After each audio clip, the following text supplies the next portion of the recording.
Blue Ox Productions presents Ural Denso Alternator Cush Drive Rebuild. Well, I recently purchased a Denso alternator and the Cush Drive together off of someone. It's a 2004. And so what I'm going to do is I'm going to take apart the Cush Drive. I'm going to replace the bearings in it. There's two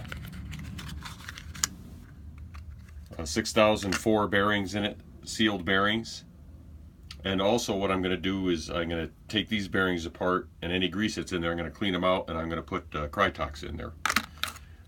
Also what I'm going to do is, while I do it, is that this is a Russian gear and this is a Herzog gear, so when I get done I'm going to put the Herzog gear on there. And if you can see the difference between those two gears, you can see that the Russian gear is a lot wider than the Herzog gear. So if you're ever measuring them, I think this is like 17-18 millimeters wide and this is like 12 millimeters wide. So that's how you can tell the difference between the two gears. Other than that, the cut's a lot cleaner too. Now this is one of the older style Cush drives, again off of 2004. One of the ways you can tell, a little handgun reference here if anybody is familiar with the 3-screw Ruger. This is a 3-screw Cush drive. You got 3 screws that hold the bearing plate in on the Cush drive. So older style. There is a different newer style now, but this is the one we're going to be working on. So the first thing we have to do is separate the Cush drive from the alternator, and I'm going to do that by removing these 4 bolts. There's 4 of them around there, and then this part, this whole Cush drive with the gear on it, will just come right off the alternator. So that's what I'm going to do. So today, before we get started, I'm drinking one of my favorite beers, craft beers, 90 Shilling Ale from Odell Brewery up in Fort Collins. Just can't get enough of those Colorado beers. Okay, one note when separating the Cush drive from the alternator, these are actually nuts. These 4 studs stay in the alternator, and it might be kind of hard to see, but if you look right there where my wrench is putting, there's like little flats cut inside the Cush drive. So what you have to do is you have to back the nuts off to where they reach the end of that flat. Then you have to separate the Cush drive a little bit, and then you could take the nuts off the rest of the way. So that's what I'm doing now, is just taking these nuts and backing them as far as I can to where they hit that flat. Like that. See, I can't turn it anymore. Then I'll separate the Cush drive a little, like that, and then I'll take the nut the rest of the way off and it'll come off. Okay, so that's what the inside of the Cush drive looks like.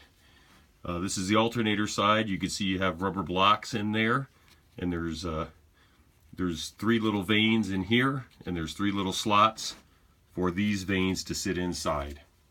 So the first thing I need to do to work on the Cush drive and get to the bearings is eventually I have to take this bearing plate off, but I have to take this gear off.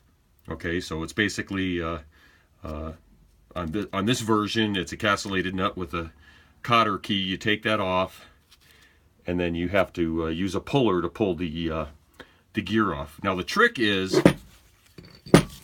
being able to keep this from spinning while you break that nut free. And I'll set up and I'll show you how I do it. There's a number of different ways people do it, but I'll show you here in a second how I do it. Okay, so this is how I get the nut off of here. Again, you got to keep this from spinning. If you look at Billy Glazer's website, he uses a 4-wheel drive hub nut socket. It's basically a round, it's got 4 tabs on it, and he puts that inside a vise. Fortunately, I don't have a 4-wheel drive or a 4-wheel drive hub nut socket. So what I do is use a large pair of channel locks, and I open them up to where they fit around here, like that, and then you turn that, so this way You can hold it down on the vise. You could take your socket and get it positioned. And with the castellated ones, sometimes they're not on there that tight. So let's see if I can get it. Here we go. Got it. Okay. And so basically you take the nut off, and then we'll use a puller to pull that off.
So I forgot to mention, whatever way you're using to hold those vanes, keep it in place, because you got to use it to hold it to turn your puller to get that gear off.